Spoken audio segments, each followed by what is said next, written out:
we're here to protect you and the ones that you love. It's a good feeling to know that our efforts aren't going unnoticed. It actually brought tears to my eyes to know that we have this support. You're welcome. I must just say you're welcome. It's stressful, but we're not going anywhere. Welcome to another edition of Bucknell Football Through the Decades. This is Todd Newcomb here at Bucknell, and I want to thank our partners at Geisinger for sponsoring today's conversation. I'm joined by head coach Dave Zucchini and one of our current players, Jared Cooper. And joining us from the decade of the 90s are three of the greatest running backs that Bucknell's ever had. This is going to be a real fun session. We got, with Jared along in there, we've got 4 running backs on this session, so it should be great to hear how they picked and choose their holes and picked up their yardage along the way. I want to introduce each of our guests, and then I'll turn it over to Coach Zucchini. Our first guest today from the class of 1997 is Rich Lemon. Rich was a team captain in 1996 when the Bison won the Patriot League title. He had 28 career 100-yard games, still the school record. There have been 10 1,000-yard rushing seasons in school history, and Rich has 3 of those. He still holds the school career records for rushing yards at 4,742, rushing attempts 994, all-purpose yards 5,952, and touchdowns 37. Rich was chosen to the All-Patriot League second team in 1993, and he was chosen to the All-Patriot League first team in 1994, 95, and 96. He was a Patriot League Offensive Player of the Year in 1994, and the Patriot League co-MVP also in that year, 1994. Rich won the Stuart M. Smith Award as Bucknell's top newcomer in the 1994 year. He won the Gridiron Club Award as the team most valuable player in 1993 and 1994. He won the Big Blue Award as the team's outstanding back in 1995 and 96. And he was elected to Bucknell's Athletics Hall of Fame in 2007. Our second guest is from the year of 1998, Chris Peer. Chris was the team captain in 1997 when the Bison went 10-1, turned in an outstanding season. He had 5 career 100-yard games, including a career-high 236 yards against Holy Cross in 1997. He turned in a 1,000-yard season his senior year with 1,111 yards, and he was chosen All-Patriot League second team in that year, 1997. Our final guest this year from the alumni side is Jabu Powell from the class of 2002. Jabu was the team captain in 2001. He still holds the school record for rushing yards in a game with 282 against Cornell in 2000. He had 12 career 100-yard games, which ranks 3rd on the school's all-time list. He had a 1,000-yard season in 2000 with 1,102 yards. He ranks 2nd on the all-time list at Bucknell with 2,919 yards, ranks 3rd on all-time list at Bucknell with 4,641 all-purpose yards. He was chosen to the All-Patriot League second team in 1999, 2000, and 2001. He won the Big Blue Award as the team's outstanding back in 2000, and Jabu was elected to the Bucknell Athletics Hall of Fame this year, in the year 2020. So, Coach, we've got a great group. I'm going to turn it over to you. Well deserved. Yeah, a phenomenal group. Phenomenal group, guys. Thanks for being a part of this. This probably, I got to admit it, you try not to play favorites, but this is the one meeting I've been most excited about because all 3 of our representatives here of the alumni are guys that I either played against or coached against in the 90s. So I'm very, very excited to have all 3 of you guys on the call with us, and obviously excited to have our big running back, Jared Cooper, with us as well. He's going to be helping me with the questions, and Jared did a great job of helping us come in 3rd place this past season. We're looking for even bigger and better things out of him this coming season, and I look forward to the back and forth and learning a bunch about all of you guys. And I'll kick things off, Rich, with you first. My very first question I like to lead off with is just to hear the recruiting story, how you wound up playing football at Bucknell, and you get to kick us off. Yeah. Well, thank you, Coach. Thank you, Todd, Chris, Jabu, Jared. Chris is my guy. I met Jabu during his recruitment trip, and then when I returned back to campus at the Georgetown game, Jared, look forward to seeing you play. My recruiting trip, it's interesting because I was being recruited by mostly Northeast schools, Division III, and I thought that I had D1 talent. My high school coach didn't believe that I did, and my guidance counselor knew that I was frustrated because I was looking at trying to play at like a MAC school or something like that. And as the MAC school started to close their windows, they started thinking that I wasn't good enough and wanted me to walk on. So I was still going through the college process just from an academic level.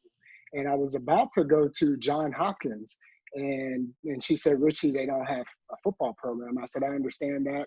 I guess my football dream is over. And she said, well, give me 1 minute. I have a guy named Lenny Redmond who is from Warren, Ohio. I went to high school in Niles. Warren is one of our arch rival schools. And he was friends with her daughter. And so fast forward, Lenny came to my basketball game, saw me play. He had on his Bucknell gear. And after the game, he shook my hand and introduced himself and said, if football is your sport, or if you're as good in football as you are in basketball, you can play at Bucknell. And like a week later, Dick Riley showed up in the principal's office over the PA. Rich Lemon, please report to the principal's office. And I'm like, dang, I didn't get in any trouble. What did I do now? And Coach Riley's there, introduces himself, tells me a little bit about Bucknell. And quite frankly, I just wanted to have the opportunity to play football. Had never heard of Bucknell in my life. I got joked about from my friends because none of us had ever heard of Bucknell. Visited Bucknell in January of '93, right before graduation. Loved it. Met a lot of good guys because they were back for winter workouts, and enjoyed the campus. Thought it felt like home. My mom stayed back simply because she wanted it to be my decision.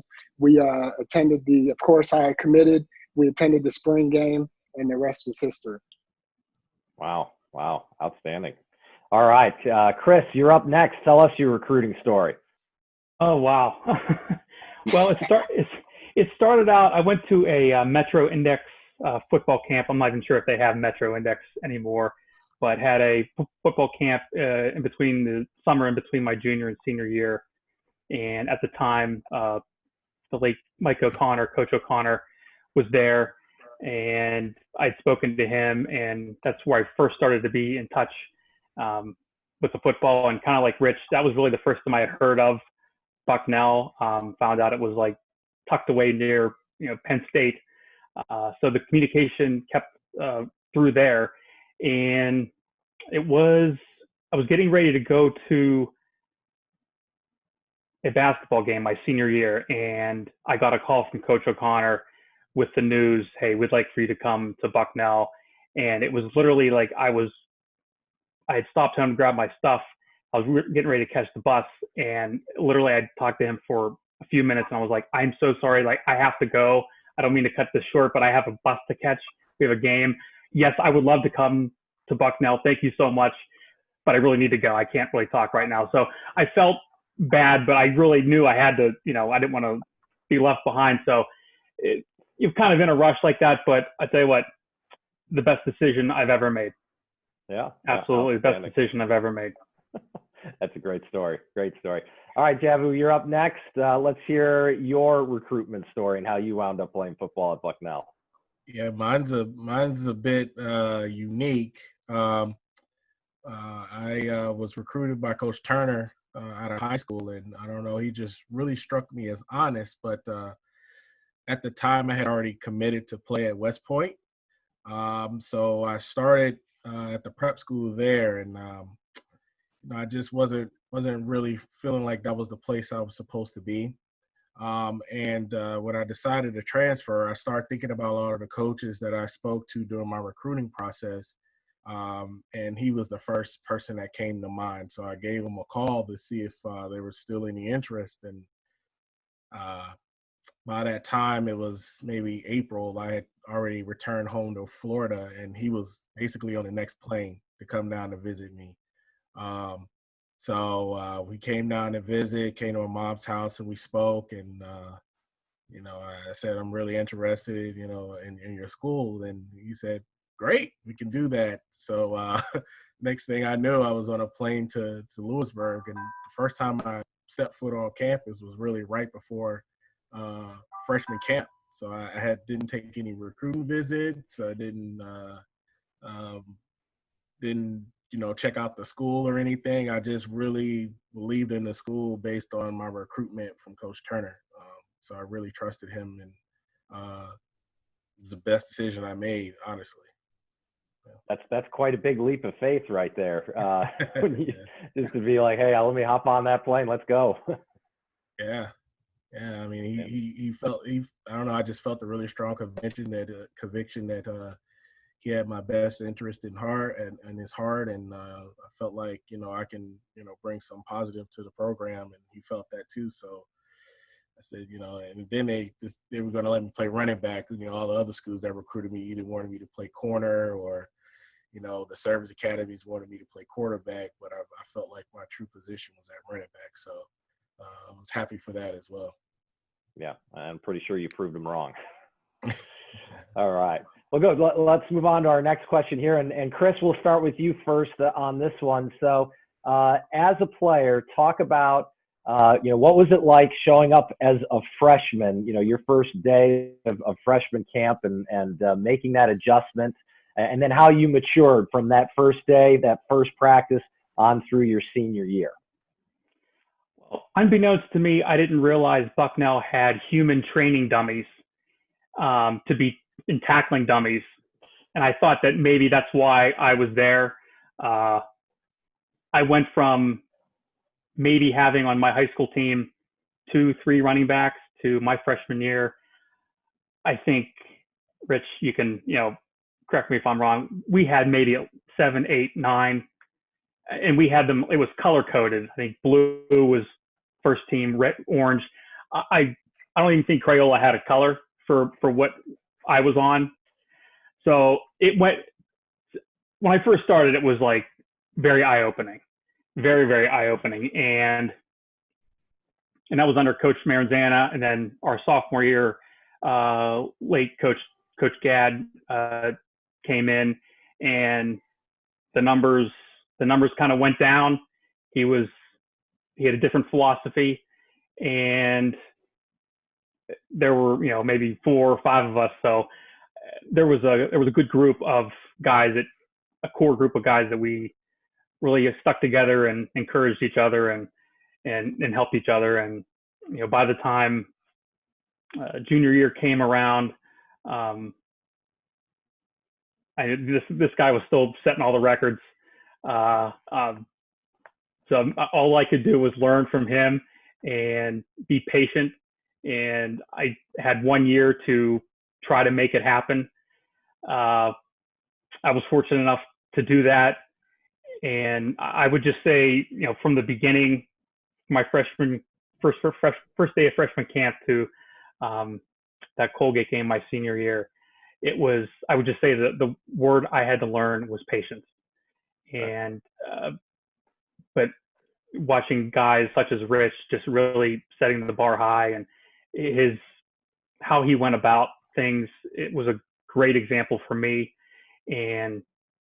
But to be patient and really knew what I wanted. I love football enough that I wasn't going to be deterred with just having to play 1 year. That was good enough for me.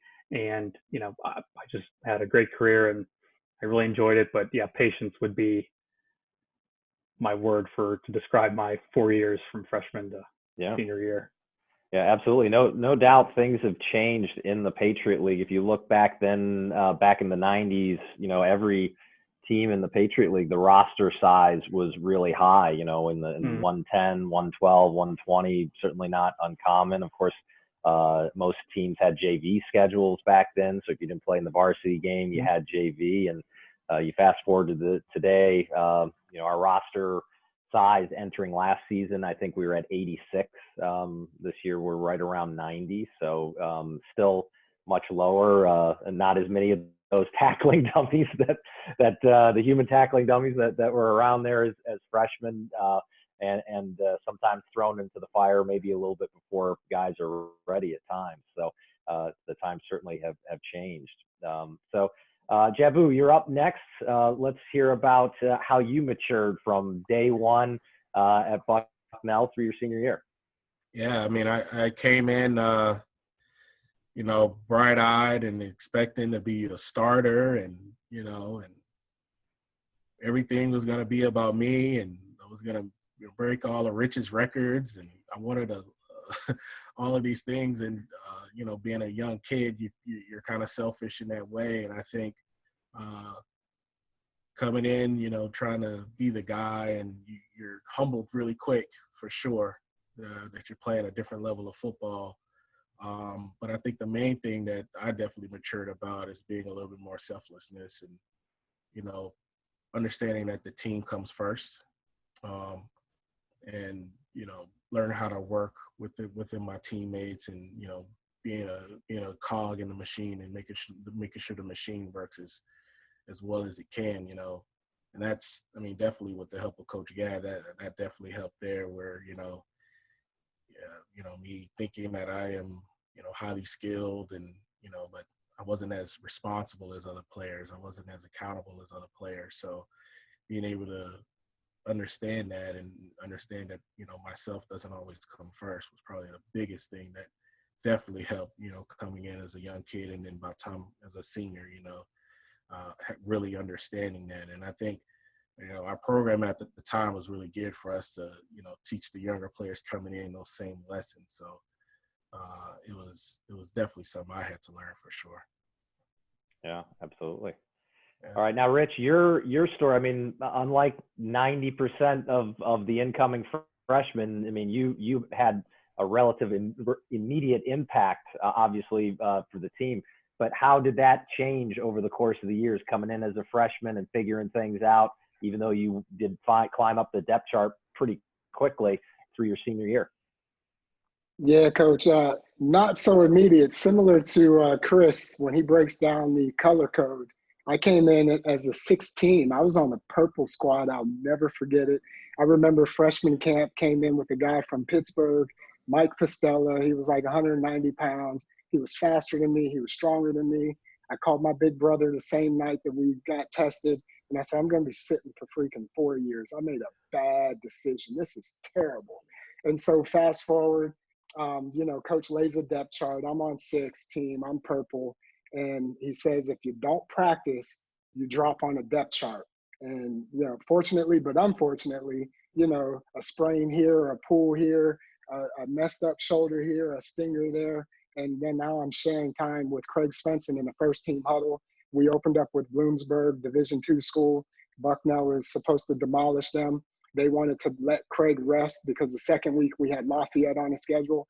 And when Craig rested because he had a hip pointer, that's when I busted out with 200 yards. So with that, I still had to learn the patience and fight and have that internal fortitude to, just dig deep and stay in there and do what you can just to buy that time.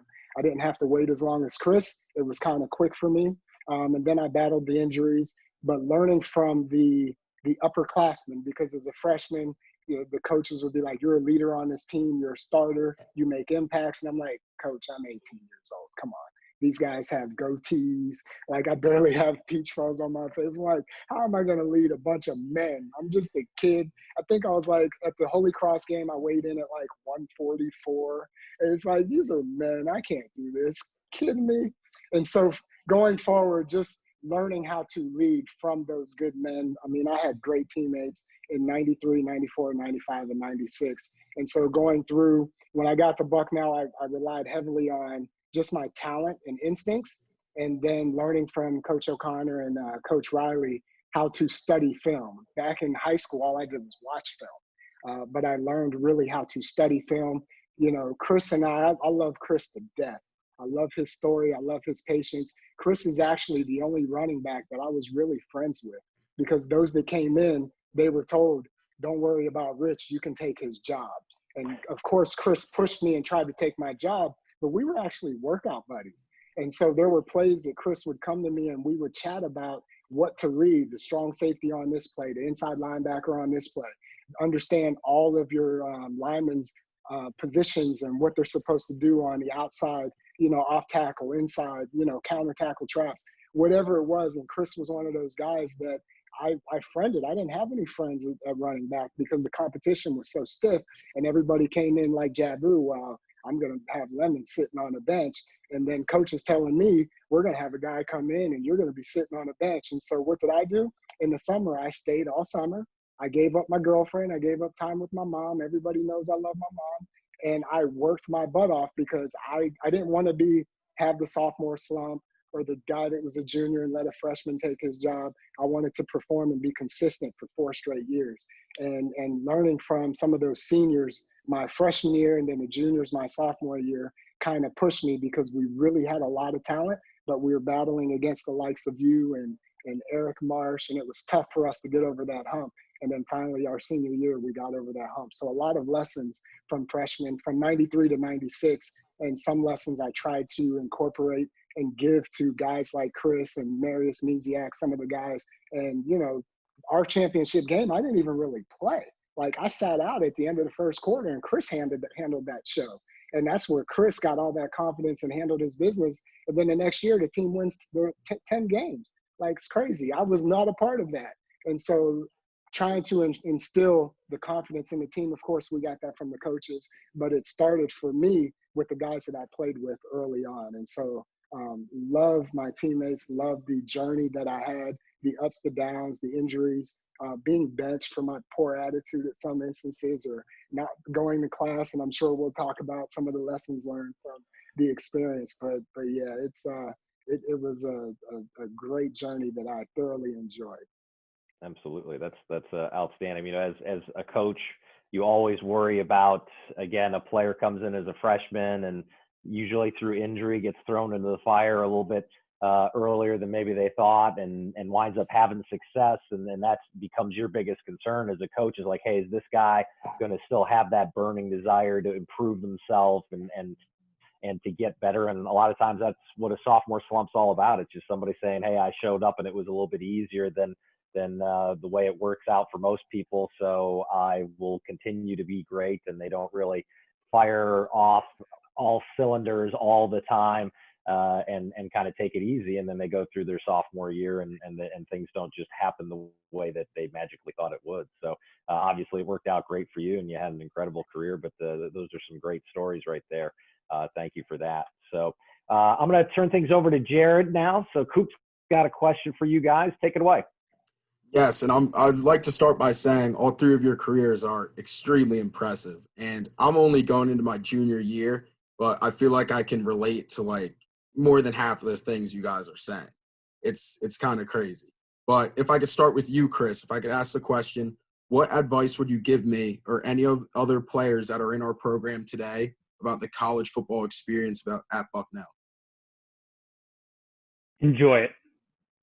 Regardless of what may be happening on Saturdays, enjoy every minute, every lifting session at 6 a.m, every running session, Sundays, if coach has you running all the lactic acid out of your muscles Sundays after the game, just enjoy every possible minute you can, because even after my senior year ended, I'm still in touch with quite a bit of alumni, not only just football alumni, but just regular other friends that I've had. But Bucknell has had such a large impact on me, and football, my great friends now, they're pretty much all football because we had spent so much time together and we bonded so much that I really got an appreciation for fall camp, as opposed to, instead of it just being the dreaded, August hot, we really came together as a team. And it was in those weeks that really had us last throughout the season, because you can really tell if a team's tight, if the team is together and they bond very well, they'll get through the ups and downs of the season. They'll find a way. But if you don't have that togetherness, it's pretty tough. But we had a great group of guys for 4 years that I was here. That's great. Yeah. Even for me, obviously, it's tough to enjoy it when you're running 300s in like 90 degrees or something. But even just now being home with this quarantine stuff, I think it's, I really realize how much I do miss it, how much I miss the players, the coaches, grinding with your teammates, just encouraging each other to try your hardest, do your best. Yeah, that's good advice. 20 odd years out now, and I still miss it. That's and if I could, I'll restate the question for you, Rich. What advice would you give me or any of the other players that are in our program today about the college football experience at Bucknell? Yeah, I'd have to echo what Chris said. The first and foremost, we're playing a game, and so you have to enjoy it. With the amount of success that I had, I put so much pressure on myself that I missed out on a lot of the quote unquote college experience. Football Saturdays are great.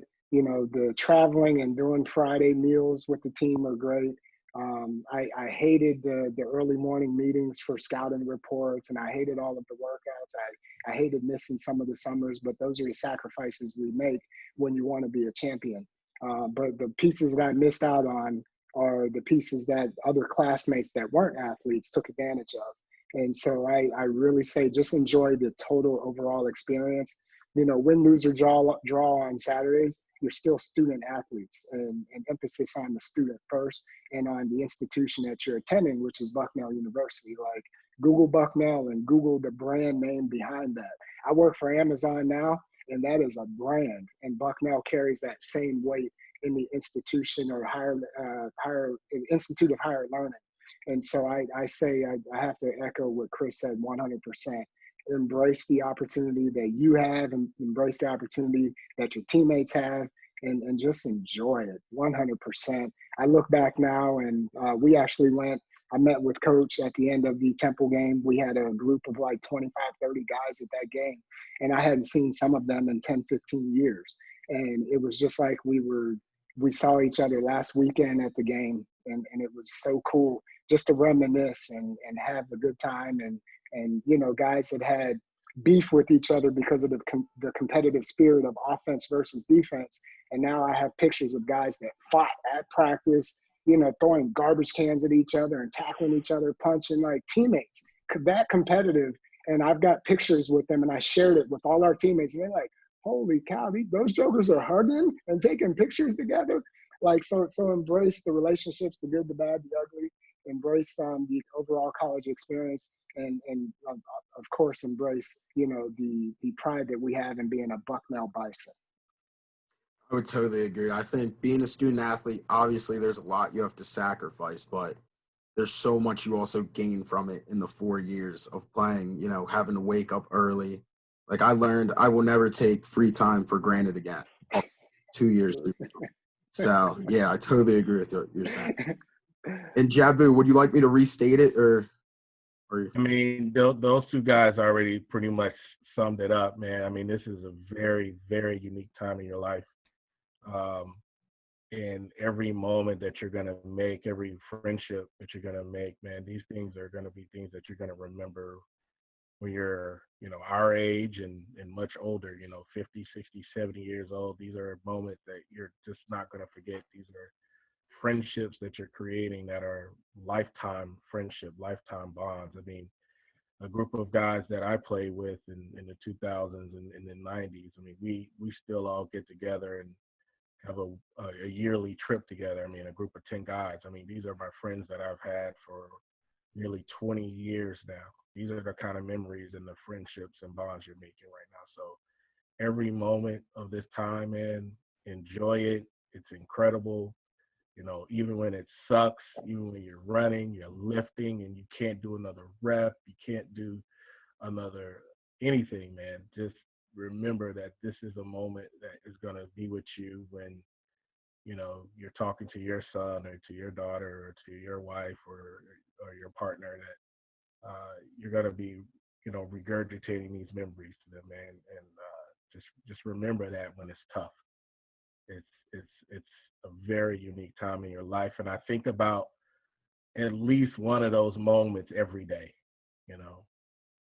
whether it's the terrible losses we had to Lehigh or the incredible times where, I was able to make some big plays. I think about all those moments. And more than that, I think about those moments in the locker room, where we're joking and laughing and crying and hurting. Those are the very, very important time. Yeah, I can see that. As hard as it would be to think about missing all the running and conditioning that you're doing or waking up, I think I can easily see that. Like when it's all over, you're gonna miss it, and that you really do. You will wish that you enjoyed it more and take maybe one sprint, one workout for granted one day. So yeah, thank you guys for the response. All right, and thanks for that question, Jared. That was great. Let's talk a little bit about the game of football now. So the game, since we all played, has obviously changed and evolved over the years. I know I've got my own particular feelings about it, but what do you guys see as some of the biggest differences that are out there? And if you were playing today, you're lining up trying to beat Coop to be our starting running back for the 2020 season, how might you prepare differently than you did back in the 90s? And Jabu, we'll start with you for this one. I won't try to get myself in too much trouble here, but I'll just say that the game is a lot less physical than even when I played.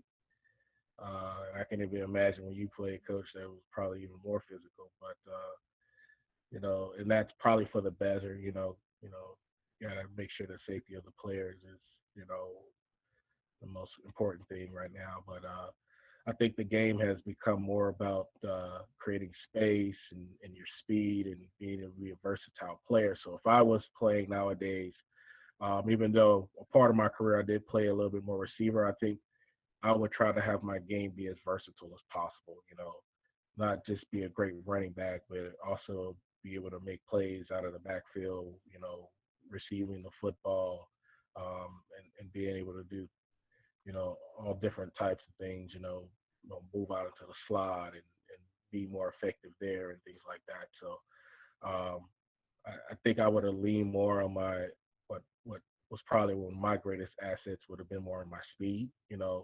Even though I try to play a lot bigger than my size, I think the speed of the game is way faster now and a lot less physical. So I think I would lean more on that. Yeah, absolutely. I mean, you're 100% right. It is true. The game, mainly for the safety issues, really has, if you look at all the major changes, I mean, even back, we could talk about, camp, August camp, and having 2 practices a day, or maybe sometimes even 3 practices a day. And those have all changed. And now we're into singles and everything is just, it's always the player's safety is typically the issue, and the game is kind of forced to continue to evolve to make the game as safe as it possibly can be. And while it's still not as safe as it could be, it's going to continue to do so until it reaches that spot where it's the safest that it possibly can get. But how about you, Rich? What are your thoughts? Yeah, I would have to echo what Jabu said. And in addition, anytime I engage and watch the high school, college, and even the pro level, I get frustrated by the lack of fundamentals. Like the foundation is missing. I'm a Dallas Cowboy fan, and I see my man Ezekiel Elliott not shifting the ball from the right to the left, and it drives me freaking crazy. And I see the high school kids do it, and I see the top pro players or college players doing it that are up for the Heisman Trophy. And it's just like, come on, guys, like where's the fundamentals at? And so that's what frustrates me when I watch the game. I don't watch a lot of football. I enjoyed the physicality. I get the safety piece. My son doesn't even play football. He has no interest. And so when I try to watch football, he comes and changes it to freaking soccer.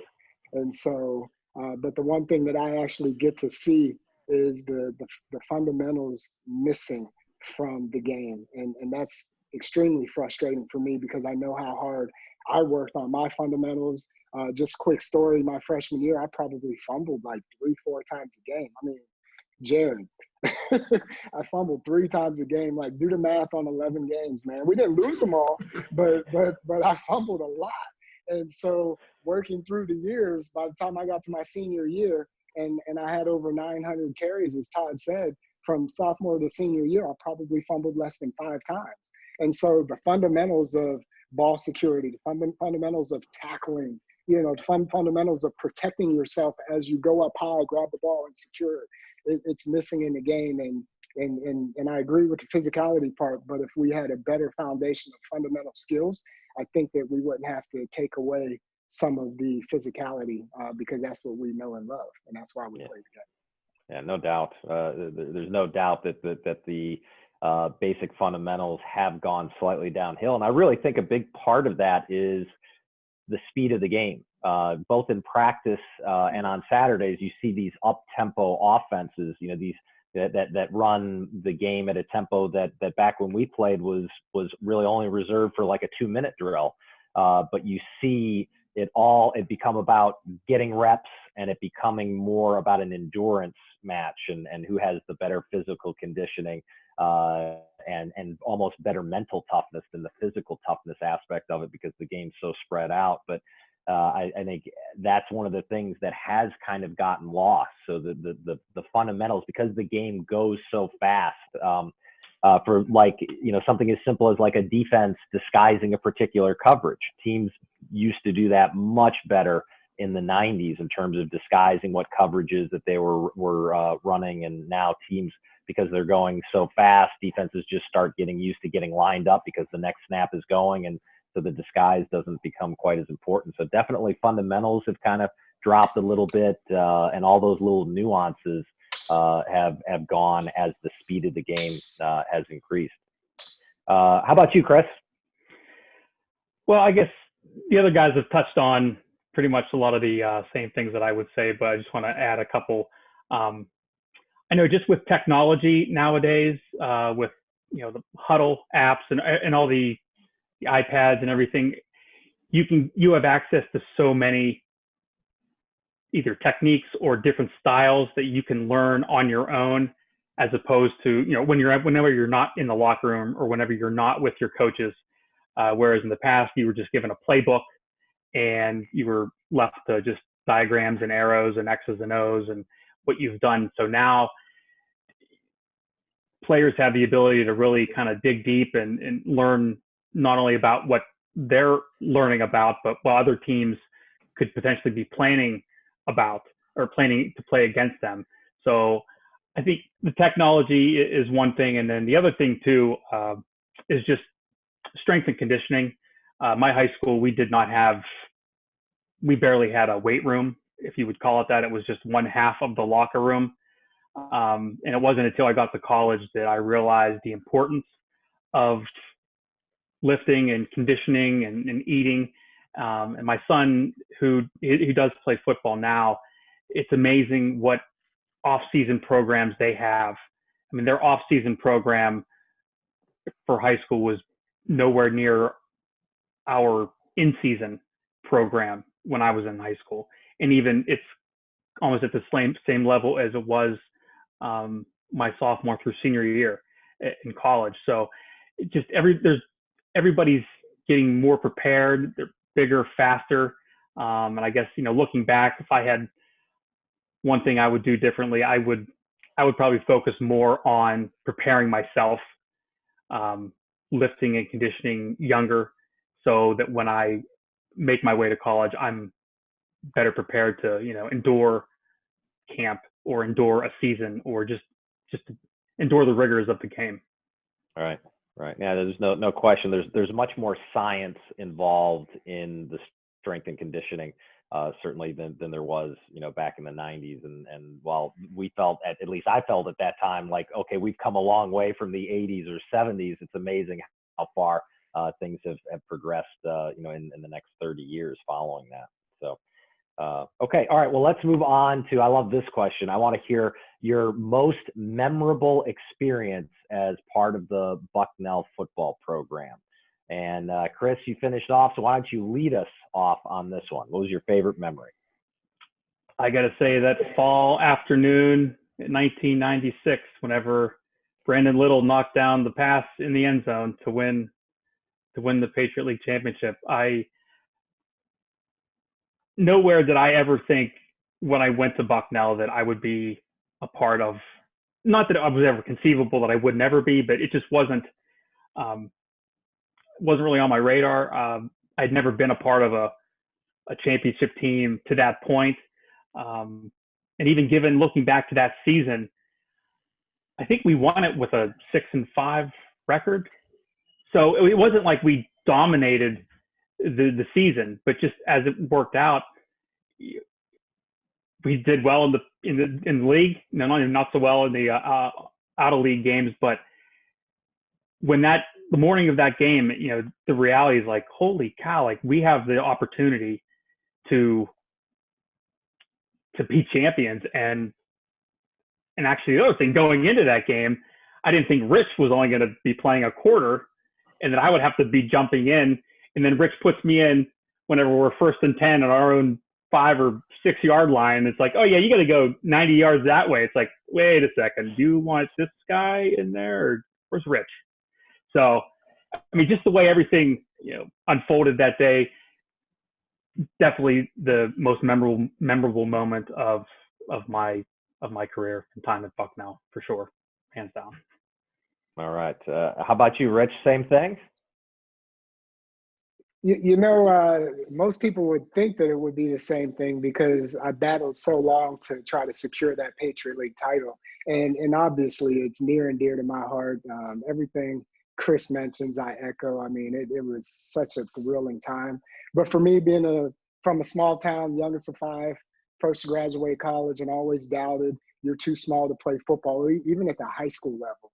And to be able to play on Saturday afternoons in front of my family and my friends. Like, my mom didn't miss a home game until my senior year when she fell ill. And so that's what I remember is, having the hometown friends and fans, and then of course my family, take the 3.5, 4 hour trip to Lewisburg, Pennsylvania to watch me play and to carry on what I thought I always knew I could do, which was play football at the next level. And when I was 8 years old, they said, you're too small. When I was 12 years old, they said, you're too small. In 9th grade, they said I was too small. And even in high school, my senior year, my coach said, you'll never do it. Well, fast forward, my high school coach was at one of those games saying, we're so proud of you. And so that's a memory that I will carry on. But of course, that, if I say 1A and 1B, that Patriot League title, because, man, we chased that thing, and your team took our championship a couple times, and Lafayette took the championship, and we finally got over that hump in 1996. So certainly very high on the list of memories. Yep. Yeah, absolutely. All right, Jabu. Yeah, I mean, I had a lot of great memories there, but I would say probably one that I remember the most and the one that I think about the most would probably be my sophomore year at Penn. Was converted to receiver that year. Didn't have that much success.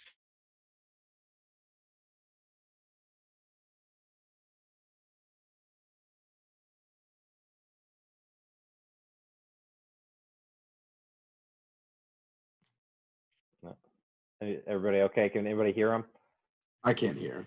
Yeah. Yeah, I think it's a bad connection. Yeah. You guys can't hear me? There we go. Yep. Got you. Yeah, we got you back. You guys can hear me? I'll start over. I would say my sophomore year at Penn.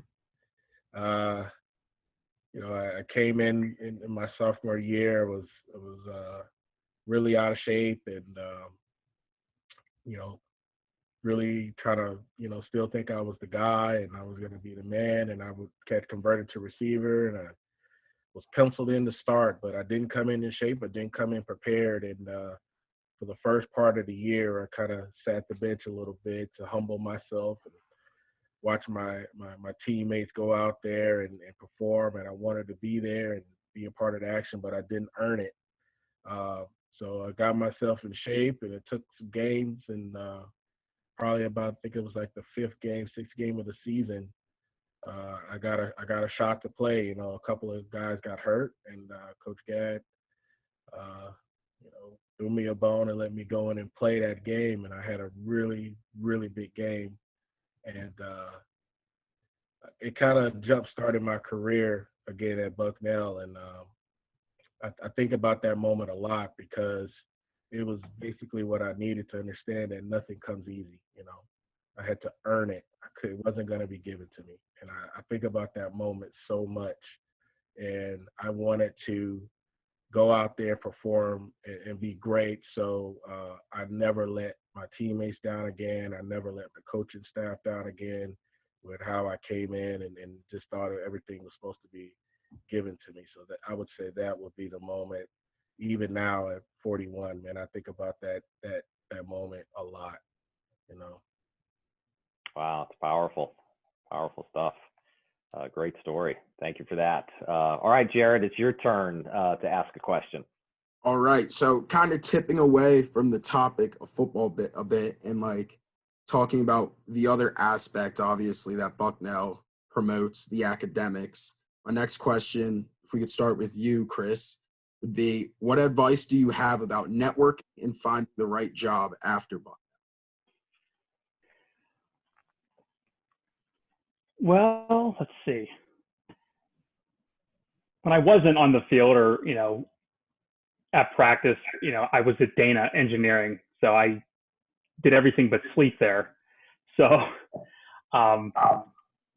focusing a lot on my academics, I would have to say a lot of people that I had class with that I've since, and with the, onset of LinkedIn, but as much as a great time I had with the football guys, I had as much of a connection with my colleagues.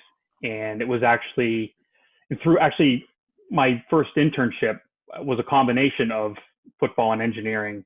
Mark Gentili, he was a 95 grad, Pittsburgh area guy. He had reached out and I got my first internship working at a general contractor here in Pittsburgh.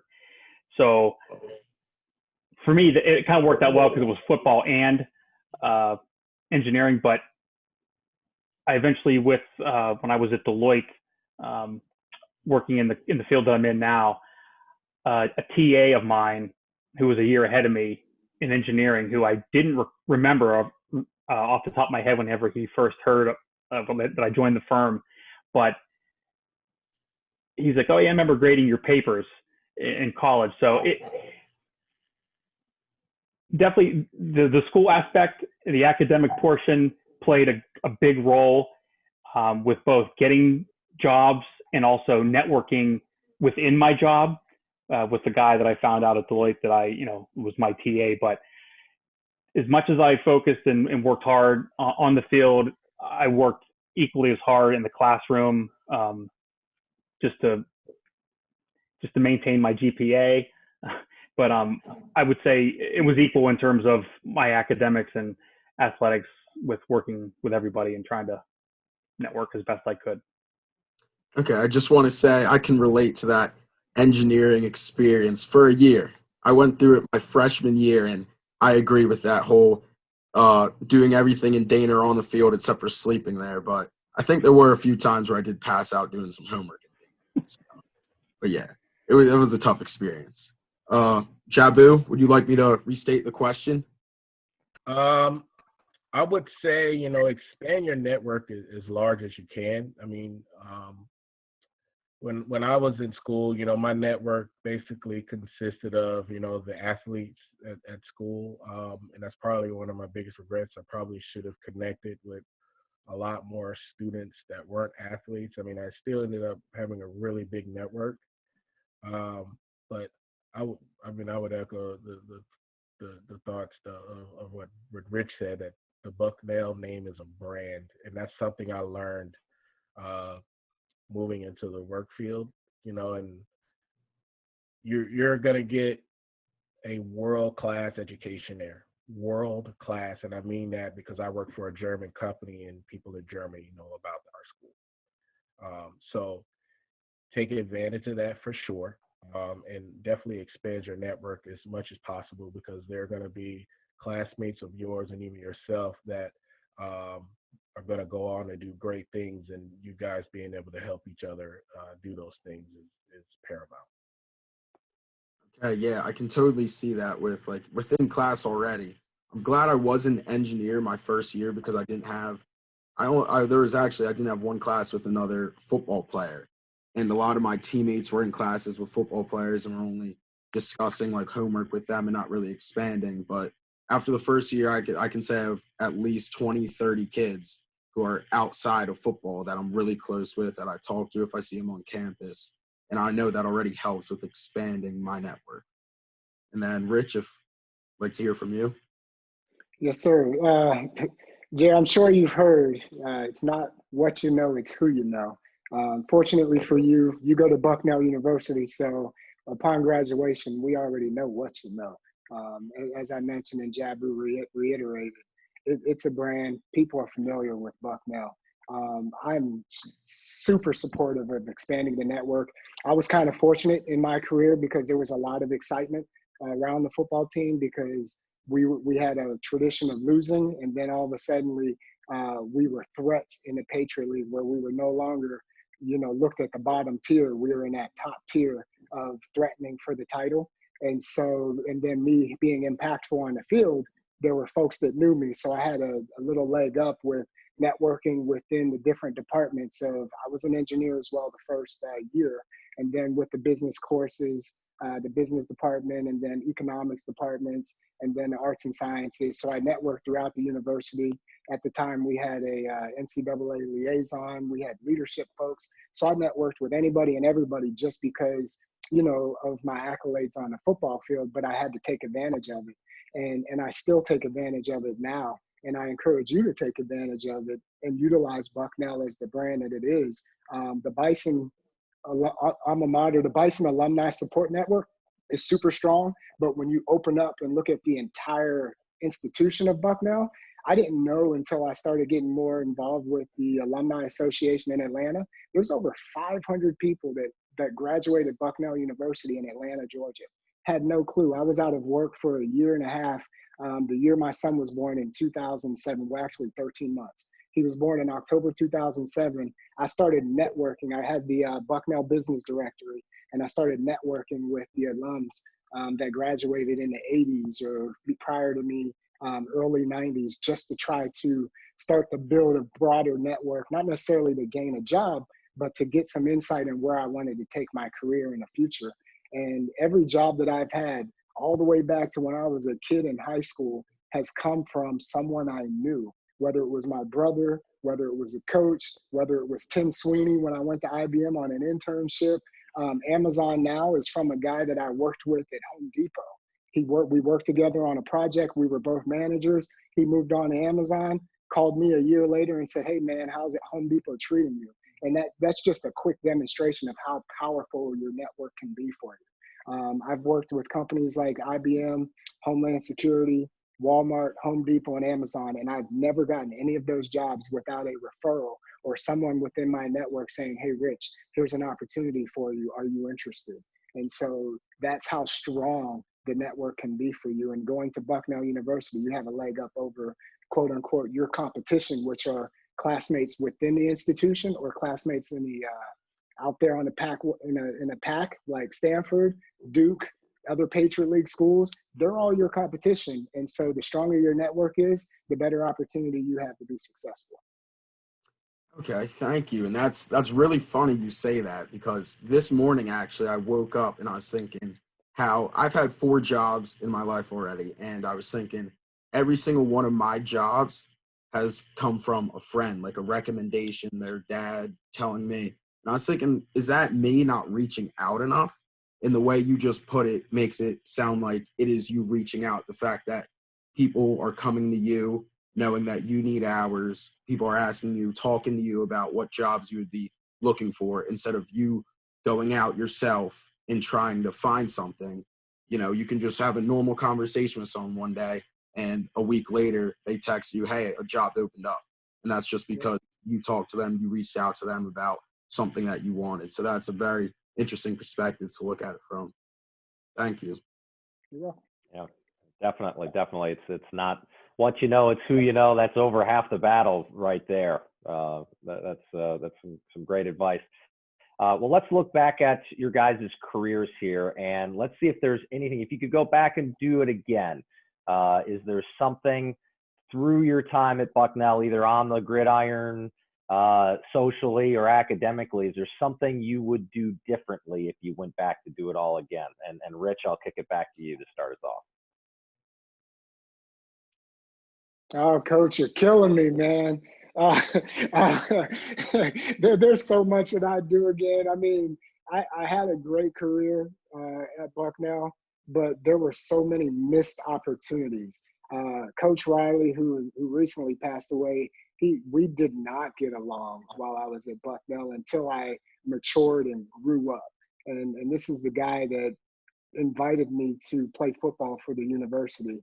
And it took me probably a good solid 3 years before we started getting along. And that's where, I started going from the child to the man. And there were so many lessons he tried to teach me when I was 18 and 19 years old that I just refused to hear. And I look at now, and I haven't talked to Chris or seen Chris in a while, but I wonder how good of a teammate I was, because I was so focused on what I needed to do to get better to help the team.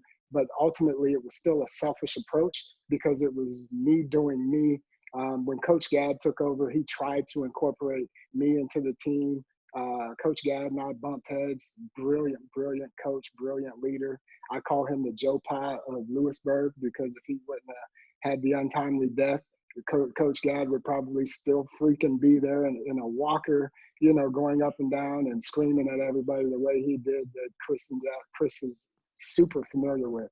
And so, the moving on to the classroom, I actually got suspended a couple of those games that Chris started where I wasn't hurt. Coach suspended me because I didn't go to class because I was so focused on football, and I don't need class. I'm going to get my degree. My GPA is good. I'm going to the NFL, and just missing out on those opportunities. There's a lot of brilliant minds for you, Jared, in the university, and to miss out on some of those lectures and some of the dialogue that goes on during the classroom discussions, you don't want to miss out on that, man. And I missed out on a ton of that. So there's a lot that I would do differently. And you didn't notice, and maybe you did, and let me off the hook. I kind of dodged the question earlier, the second part of the question of what I would do differently. So there's a lot of stuff. Or what I would do, the question with the way that the game has changed, how would I approach the game today? I totally dodged that question because I didn't take full advantage of the opportunities that I had then. And so looking back at it now, it's just like, man, I really missed out. So to you, Jared, take full advantage. We talked about embracing the opportunity, but take full advantage of the overall experience.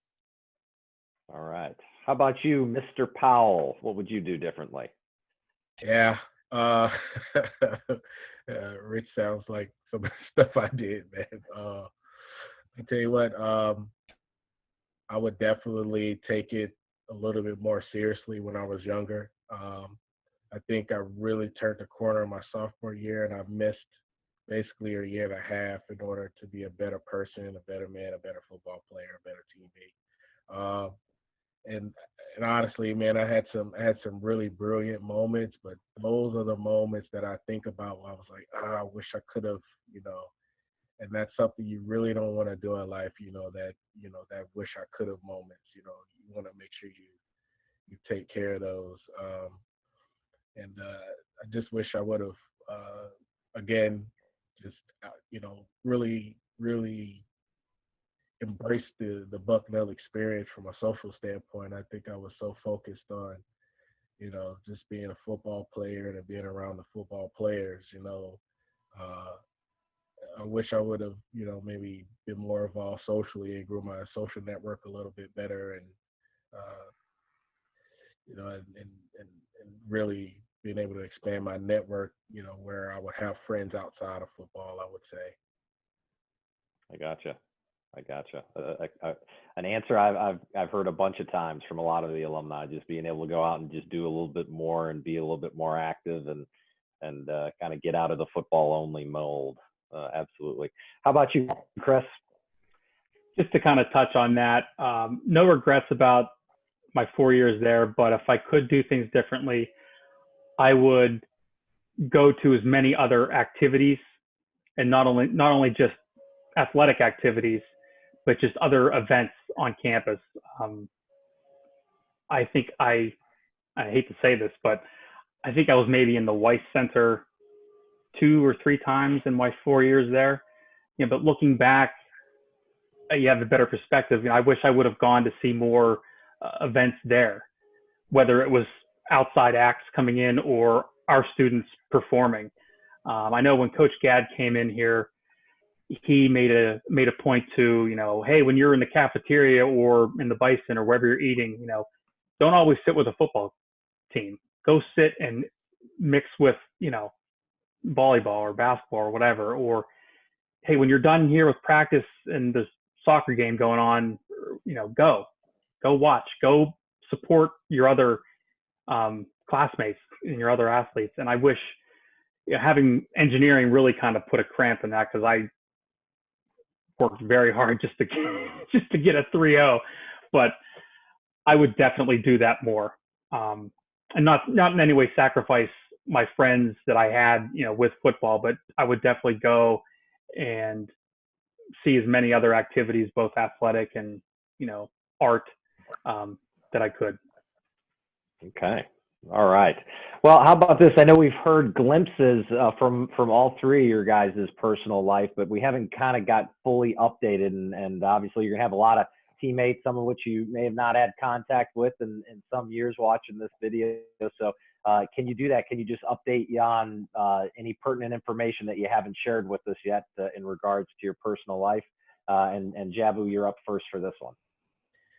Yeah, I mean, life's been good. That Bucknell degree is definitely paying off for sure. And I've been at my current company for almost 15 years now.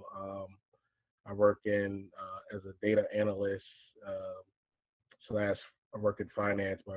My primary skills is in data analysis for Siemens Energy. And again, I've been with them for 15 years. When I first graduated, I started working at Disney. Then I went to Lockheed Martin for 2 years, and then I've been with my current company for pretty much the last 15 years. I've been married for 11 years. Have 2 kids.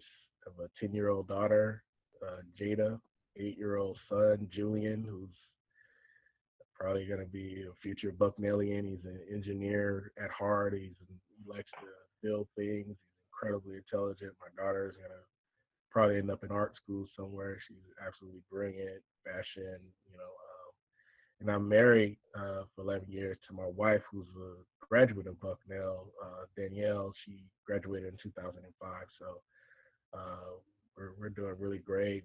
I'm back in Orlando. I've been here since I graduated, and I'm really happy. Yeah. Great. Outstanding. Chris, you're up next. Been married for going on 19 years. 4 children, a son who will be a senior this fall, 3 daughters. One will be a sophomore, one will be an 8th grade, and one will be a 3rd grader. Very involved with athletics and are better than I ever could have been at that age, and probably even when I was in college. But living in Pittsburgh, have been here since I've graduated, and just very blessed. I have a great family. We're healthy. Great support network with both my family and my in-laws. Great friends around, not only here but in Atlanta, in Orlando, back in Lewisburg, and all across the country. So Bucknell has done wonders for me, and I'm just very thankful for my time there. Outstanding. All right, Rich, what about you? And these married guys are putting a lot of pressure on me, Coach. What's the deal? Thanks, Chris and Jabu. Healthy and gainfully employed, but divorced for 4 years. Ex-wife and I still get along. She literally lives 5 minutes away. We have a healthy 12-year-old athlete who does not like football. He's named after me. We call him Deuce. He's actually been to campus. We've gone to the golf outings. I try to make it back at least once a year. Saw you at the game last year, saw the team. But things are going really, really well. Hanging with him, traveling, trying to get him involved in any and all things that get him off the freaking video game. And then just working. I've been with Amazon for 3 years, and they keep me extremely busy. I've been living in Atlanta, Georgia since 1998, so right about 22 years. And not necessarily in love with Atlanta, but because little man and his mom are down here, I'm not looking to go anywhere anytime soon. But if an opportunity comes, then I'll jump at it. But Amazon affords me the opportunity prior to the pandemic to work from home. So maybe I'll come to Lewisburg for like 2 weeks, hang out next to Todd Newcomb and get on his nerves for a little bit. Yeah. and then suit up for practice. You got to suit up for practice and put on some moves. No, sir. That's a negative. I've looked up Jared. I know who Jared is. You're in good hands, sir. I got you. Well, speaking of Jared, we got time for one more question from him and then a follow-up question from me. So go ahead, Jared. Take it away. All right, here's my third and final question. So if we could start with you, Rich, just go right back to you. That'd be great. Who was the teammate you admired the most throughout your career at Bucknell, and why? Man, that is such an unfair question, Jared. Are you kidding me? Man, let me, I'm going to cheat a little bit because I really did enjoy most of the teammates. Some of them, on that defensive side of the ball, we just didn't get along until we grew up and matured and went back to a couple of reunions. Love my linemen, love my fullback, love my quarterbacks. But I'll start my freshman year coming in. The first person I saw was on the cover of the media guide. That was Russ Strohacker. And so seeing the type of player and the type of impact he had at the time, he was the only two-time captain that the university had. So had a lot of admiration and respect for Russ. Travis Kopp, who was a stellar quarterback who ended up losing his job and still was like a super supportive teammate. And then, of course, my fullback, Steve McHugh. In the Bloomsburg game, there was a play, and I think my first 2 carries were like negative yards, and the linemen were giving me a hard time saying, "Are you scared, Brooke?" And I'm like, "No, yeah, I'm not sure." And Steve McHugh pats me on the back, and he says, "Hey, man, don't worry about it. I got your back." And he goes on to block not 1, but 2 people, and misses the third and comes back to the huddle and says, "Sorry, I missed that block." So Steve McHugh ranks high on that list. My sophomore year, guys like John Sikowski, wide receiver, holding over the end for me. Rob Gluss, like we had solid guys that I played with. My junior year, Marius Miziak was really good.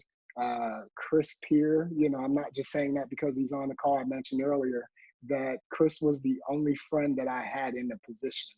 And to watch the way that he went about his business in being a not only a great football player, but a great teammate. He encouraged me, when I had my downs, when I was injured, and he always had my back. I knew that if I did this, Chris was going to take care of it, hence the championship. I pulled myself out of the game after a conversation with the offense coordinator. And then senior year, Brandon Little was on the freaking purple team with me. And the guy ends up being an All-American, and he was actually my first Bucknell football friend. We had not an altercation, but we were looking at each other. And he's from Pittsburgh. I'm from Northeast Ohio. I'm like, "What are you looking at?" And he's like, "What are you looking at?" And we become friends. And, I was the freshman sensation or whatever you want to call it. And then we graduate. He's responsible for our championship. And he's big time All-American. And so, those are some of the favorite teammates that I had. Playing along the lines, a lot of respect for everybody that I played with throughout all of the years. And I forgot to mention John Caldwell, Hitman, who was specials teams extraordinaire. He was actually my recruitment host. And so if it wasn't for John, he showed me a great time. I probably wouldn't have gone to Bucknell if JC wasn't the guy hosting me, because he showed me a great, great time. So I kind of cheated, Jared. Sorry, man, but that was an unfair question, brother. I expected there to be a few names that you would. All right, next, you, Chris. Who did you admire the most on the team? I gotta say Rich. Rich helped me in so many ways. Not only with just watching him and how he went about his business, but how if I had questions, and I had a lot of questions, was there to help and wasn't too, busy to help someone, underneath him, which, someone with his talents, it's, it could easily be, you could figure it out yourself. Like, I'm going to take care of myself, but that wasn't Rich at all. He gave up of himself anytime, always there to answer questions, very supportive, and to have been behind him for 3 years and to learn from him, to play 1 year, it was well worth the wait, because I have nothing but respect and love for that man. So thanks, Rich. Yeah, I can. Go, For me, it's. hold on, Jared. I'm sorry, man. Hold on. Go I'm ahead, sorry. Chris. That's Tell cool. him that you broke my record on the first day that I returned to campus. Go ahead and tell him. But I loved you for it. I loved you for it. I gave you a hug. I was super proud of you. But that's what Chris left out, Coop. But no, I equally love Chris. That's my guy. Well, speaking of breaking records, I may have done yours, but then it was maybe 2 years later. Thanks, Jabu. Yeah, I mean, I had to walk by you guys as posters every day in the locker room, and Rich had a whole locker sealed up. I mean, it's like the ghost of you guys followed me around, so it's the least I could do, right? Well, I guess it's my turn to break Jabu's record then. There we go. Yeah, that's what they're there for, man. Go after it. Well, how about you, Jabu, to end? And man, I had a bunch of great teammates. I had probably one of the greatest Canadian football players of all time. Kevin Ivan was on my team. I mean, I had one of the greatest defensive players, and Mark Tallman, Reed Tunison, and all those guys. So, I mean, I can't really pick one guy, man. I mean, I would say, my best friend now, Anthony Lewis, was probably the most inspirational guy. He actually came in after he was a little bit younger than me, but he was a guy that kind of stayed in my ear and really pushed me to work hard. And I had a bunch of great teammates, man. I mean, Adam Lord was a great teammate we had. I mean, I'm talking about really great football players, and I played with Ronnie Rocket, and I mean, I played with so many stars and great guys that I can't really think of one main guy, but I will definitely say, and I want to make sure I tell you guys this before we get off. I mean, there was this great poster of Chris in the meeting room where, I used to look at this thing every day, man, where you were making a run, and the background was kind of like digitally phased out, man. I was like, man, I want one of those up there, man. So seeing those kind of things, man, were so motivational. And just thinking about all the great players that played there, I didn't want to let you guys' legacy down. And, when I put that uniform on, so I wanted to go out there and really do my best for not just the guys in the locker room, but all you guys that came before us. Great. Outstanding stuff. I mean, there's no doubt that on the offensive side of the ball, certainly Bucknell has an unbelievable rich tradition in a bunch of different areas. But when you go to the offensive side and look at the amazing group of running backs that have come over the years through these halls, it really is very, very impressive. So definitely want to thank you guys for sharing the time with us. We got one more question that I'll apply to you guys. You've given Jared a lot of great advice. Now it's your turn to give the head coach some advice. And just any thoughts, comments on the program or advice that you would give me, would love to hear it. You guys have already given so much great advice so far, but we'll go to Rich first on this one.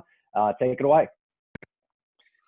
Yeah, Coach, let me first say, I'm an HR guy for 20 years. I am by no means the person you need to seek advice from.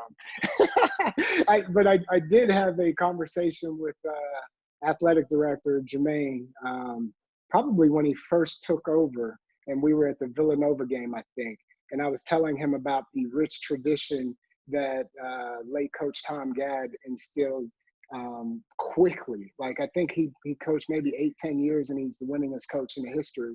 And some of the things that he instilled in us, like one of his first things he pulled the upperclassmen aside, and we called every living alum just to say thank you, not for a handout, just to say thank you.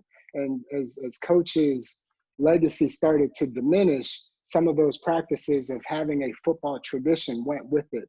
And so my advice would be to find a way to build a tradition. I've seen your resume. We played against each other. I know you're good on the field. I know you're good off the field. I saw your offenses and how prolific they've been. I saw your track record as a head coach. So I have the utmost confidence that you'll be able to do the same. And it's just building that tradition back. Somewhere along the way, we lost that. We regained that losing mentality that Coach Gadd had eliminated from us, where the team after I graduated, Chris's team went 10-1. They could have easily been 5-6. But they had belief in the fourth quarter that they were going to win those games. And so trying to build that tradition in the guys that we're going to win this game. I remember one year at Cornell, I was on the sideline sulking and thinking, we're about to lose this freaking game. And one of Coach's assistants was walking up and down the sideline, one of the biggest ones. Chris knows him. He was 450 pounds. His name was Maurice Wilson. And he said, we will not lose this effing game. And he literally walked from the 20 to the 20, looking at every person, smacking them in the head, including me, and saying, look at me, we will not lose this effing game. And I was just like, well, damn, I guess we're not going to lose this game. And guess what? We won. And so it's just things like that to rebuild the winning tradition in the program. I'm so disappointed that, the last time that we won a championship was 1996. And it hurts. Like, I don't even wear my ring. It's in the back of my dresser. Like, it's tarnished. It looks bad. It's like, I want company. Jared, you and your teammates, give us some freaking company. I want to come back and celebrate your victory and your championship. I don't want to come back because Newcomb was able to put together 40 guys to come back and say, hey, this is a 20-year reunion. Well, guess what? We haven't won in freaking 20 years either. That's disheartening. And so I know when they handed the keys to the Benz to Coach Zucchini that, some guys were naysayers, but I remember who you were on the field, and I've watched you off the field as well. And so if you want advice, Coach, Lester Erb, Greg Schiano, and Justin Lustig, who we played against or with. Absolutely. We played against Justin, and you coached against Justin. So those are the guys you would want to seek advice from to move the program forward. Yeah, and Coach Wilson, I remember him too. You're right. He's large and in charge. He did a great job. He's a good man. Absolutely. All right, what about you, Chris? What thoughts do you have for us?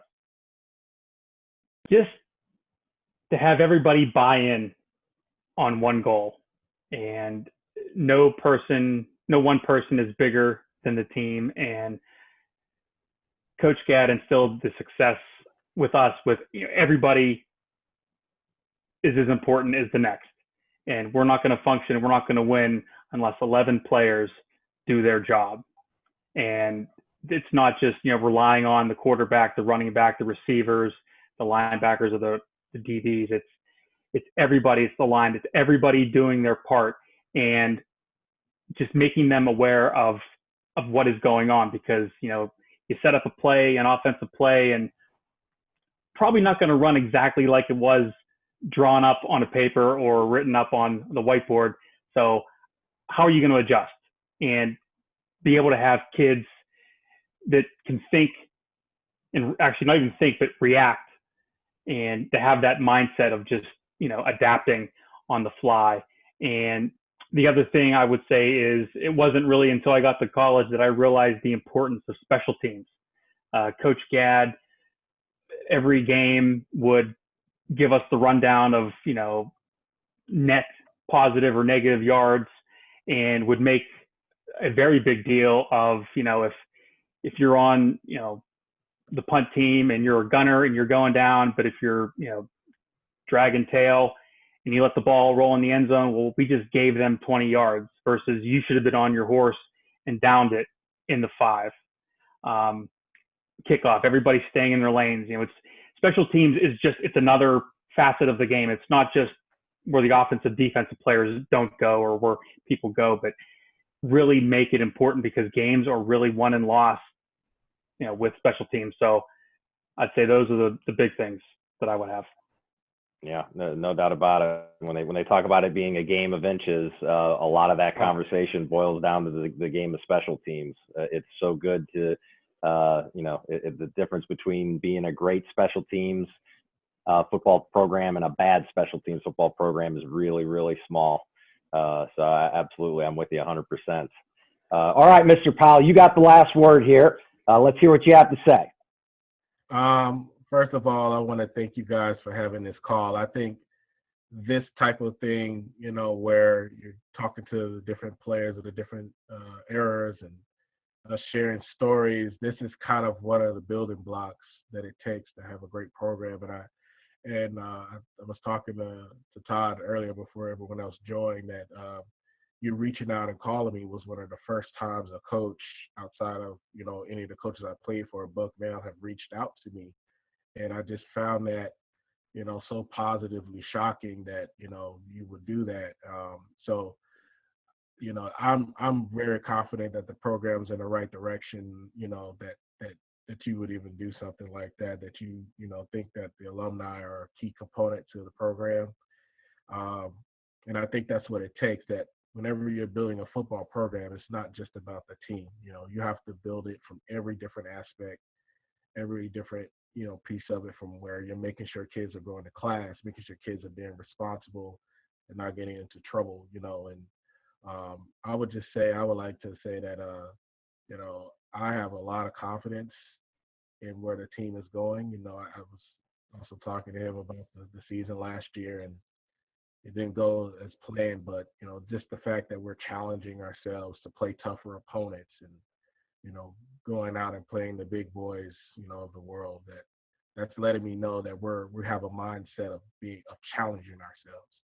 And I think that's something, and Chris and Rich touched on it, that Coach Gadd used to always preach, that, not to be comfortable in just doing good, but doing the best that you can. And I think that's where the program's headed. So I just want to say that I'm going to do my part and be more active as an alumni. And if you need anything from us, make sure you give me a call, Jared. If you need anything, man, I'll give you my number, my email, we can chop it up, man. And, us as alumni, we need to be more involved. And I think, Coach, you're gonna be the one that leads us into a more winning mindset to have a better program, not just a couple of good football teams. Well, thank you for that, Jabu. Those are kind words, and again, congratulations on your careers, all of your guys' careers, but particularly you getting an opportunity to be inducted into the Hall of Fame coming up here. I really, really hope and pray that we're able to have that ceremony. It is something special, having been to it a year ago, and I hope to see you there. All right. Again, thank you to everybody. I really appreciate it. It was a wonderful almost hour and a half. Wow, it's amazing. Time has flown by. But appreciate all of your guys' thoughts, and it's great seeing everybody. And I'll turn it back over to Todd. Nope, you're on mute. There we go. All right, thank you, Coach. And I'll echo Coach's sentiment, Jabu, and congratulate you on the Hall of Fame. We don't know what's going to happen in the fall yet. We certainly hope that Jared and his teammates will be back here for camp and back on the field and open up that season at West Point on that Friday night.